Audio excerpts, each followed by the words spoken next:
Meron palang dumating na 5 unit sa office. Nalunod daw ito sa baha, sabi ni client. Kaya pinatuyo muna namin ito bago namin sinalpak. Tuyo na pala ito kaya sinusubukan ko ng buhayin ng isa. Ayaw nga pala mabuhay na ito kaya chinek ko muna ang power supply kung gumagana. Gumana naman siya kaya binalik ko na ulit at yun nabuhay pa siya. Kung mapapansin nyo puro lupa na ang loob. Nakalagay lang kasi ito sa sahig. Nilinisan ko muna ito para hindi na magkaroon ng sakit. Tapos proceed na rin tayo sa susunod na unit. Halos natuwin na nga ang putik sa loob ng unit. Nanigas na din itong agaw sa mesh. Kaya kung nakalagay pa unit nyo sa ibaba, ilagay nyo na lang sa taas kung ayaw nyo ako makita. Sinubukan ko na din pala itong buhayin. Ayaw nga na itong mabuhay kaya check natin ulit ang power supply. Deads na din pala ang power supply kaya pinalitan ko na ito ng Atom B650 ng Antec. 80 plus bronze pala ito mga paps. True rated na PSU. Gumana na din pala siya mga paps kaya subukan na natin i-boot sa Windows. Rush pala itong ginagawa ko mga paps. Kailangan kasi nila sa office. In-advise ko na din pala si client na magpalit na din siya ng case. Medyo may kalumaan na din ang case niya at wala na itong takip. Hindi pa nga ako nakapag-recase. Meron din ulit rush unit. Si Carlo pala ang gumawa na ito. Inutusan pala siya kaya iniwan niya muna sa akin. Binuhay ko muna pala ito para maobserbahan kung ano ba talaga ang sira. Sumisilip lang pala ang logo ni Gigabyte. Nahihiya pala. Dito mo pala malalaman kung may display ang unit mo. Kamustahin mo lang si paring Namla kung okay ba ang buhay-buhay. Meron nga pala kaming napansin dito ni Carlo.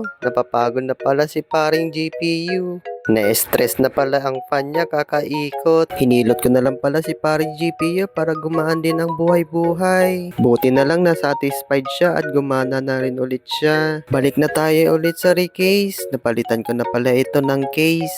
Intelligent 5508 generic case nga pala ito. Pwede na to kasi sa office lang naman gagamitin. Maliit lang pala ang space niya sa likod kaya okay na yan basta malinis ang space ng board. Ayan at gumana na siya, pwede na tong kunin.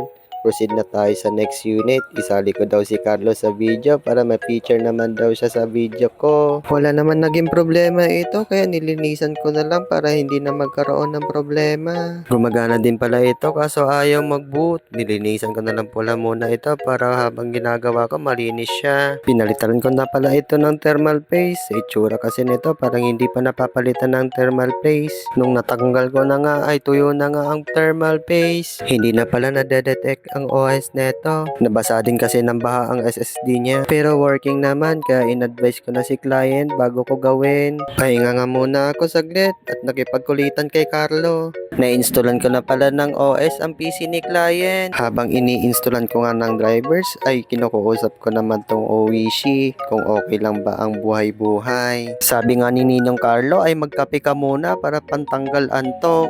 Habang niloloko ko nga ang sarili ko ay meron din palang nagpa-build. Simpleng build lang pala ito mga paps, pang office. Naka Ryzen 5 5600G. Motherboard na B450M ng Gigabyte. 8GB na RAM ng XPG. Micro ATX na case ng Fusion. Tempered na pala ito mga paps. Semi-rated na PSU ng Raidmac. At 500GB na SSD ng Kimtigo. Si Carlo na pala ang tumatpos neto. Pagod na din kasi ako. Okay na din pala ang 5 units na buhay natin ulit. Hanggang dito na lang pala ang video natin mga pap. Thank you ulit sa panonood. See you ulit next week. And goodbye!